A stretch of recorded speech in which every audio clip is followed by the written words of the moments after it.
Bonjour, je m'appelle Catherine Sellac. Je suis bretonne, je suis rennaise.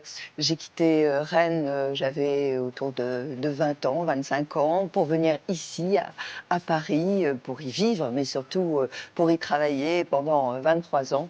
J'ai animé une émission qui s'appelle Thé au café.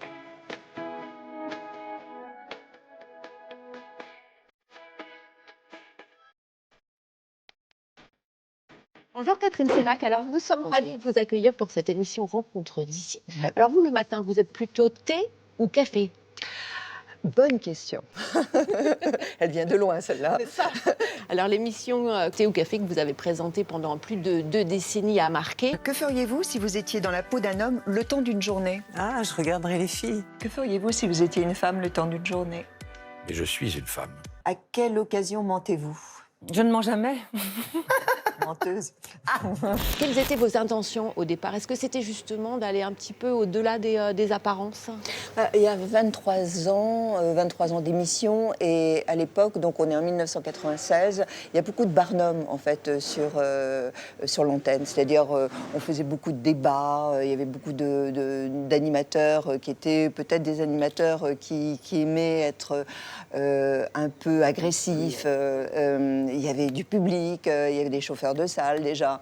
Et moi j'avais envie d'un peu plus de délicatesse, de tendresse, de douceur peut-être. Et c'était ça mon souhait en fait. C'était de rencontrer une personnalité, une célébrité à travers ses failles aussi. Parce que c'est toujours beaucoup plus intéressant les gens qui sont vulnérables et qui montrent leur vulnérabilité. C'est bien l'intime en fait qui vous intéressait. D'ailleurs, vous venez de sortir un livre qui s'intitule Intime, où vous vous racontez et vous racontez aussi ces belles rencontres. Oui, alors j'avais ce besoin aussi de rendre quelque chose, rendre au public cette fidélité, et puis de rendre aussi à tous ceux qui sont passés sur le plateau de Thé ou Café. J'avais une dette en fait envers eux, et j'avais besoin aussi de me dévoiler un petit peu. Est-ce que vous voulez bien nous en lire justement Oui. l'avant-propos? C'est tellement immodeste d'écrire sur soi. Voilà ce que j'ai toujours pensé. Mais au fond de moi, je me sens redevable envers celles et ceux qui m'ont ouvert leur cœur durant toutes ces années, pour cette confiance magnifique dont ils ont fait preuve envers moi, évoquant leur parcours avec une profonde sincérité. Je leur en sais gré. Ce qui m'anime pleinement, d'autre part, c'est ce lien très fort de partage et d'altérité avec le public de Thé au Café. Très bien, merci beaucoup Catherine. Cette émission a notamment marqué aussi parce que vous aviez une petite séquence, le dos à dos, qui est resté très célèbre. Le dos à dos, effectivement, a été un peu ma signature.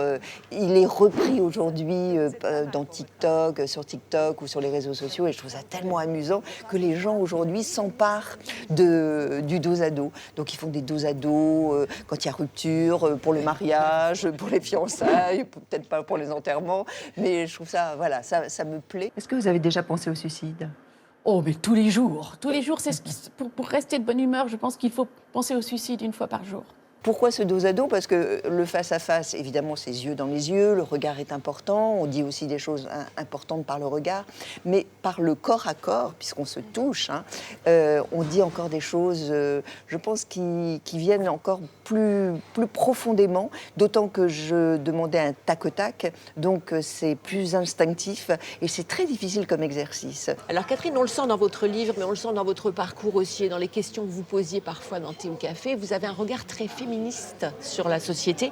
D'où est-ce que ça vient, ça? Je ne me rendais peut-être pas compte à l'époque, on est dans les années 70-80, que les hommes étaient quand même très dominants. C'était assez misogyne quand même, le milieu même de la télévision.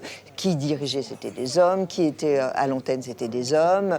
Moi, j'ai eu la chance d'être assez vite journaliste dans les années 80. Et donc, je me suis rendu compte que nos supérieurs étaient des hommes.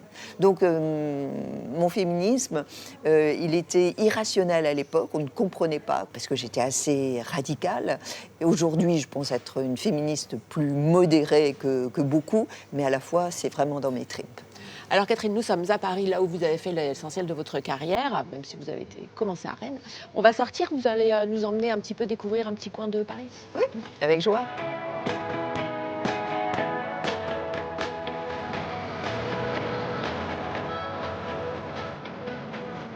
Alors Alors Catherine, quand on voit cette scène, donc cette ville de Paris où vous êtes montée, ce sont des bons souvenirs, ça, le fait d'arriver à Paris? Arriver à Paris, c'était important pour moi parce que moi, je voulais quitter mon milieu, mon cocon. J'avais besoin que ma vie pétille. Alors que représente Rennes en fait et la Bretagne aujourd'hui pour vous et dans votre parcours aussi peut-être? Alors, quand on me demande d'où vous venez, je dis je suis bretonne. Donc, ce qui signifie quand même que le fait d'être née en Bretagne, d'y avoir aussi travaillé, puisque j'ai parcouru quand même la Bretagne avec, vous savez, le fameux Nagra, quand je faisais de la radio à Rennes. Je connais bien cette région et j'y suis attachée. Très bien, merci beaucoup Catherine. C'était un plaisir.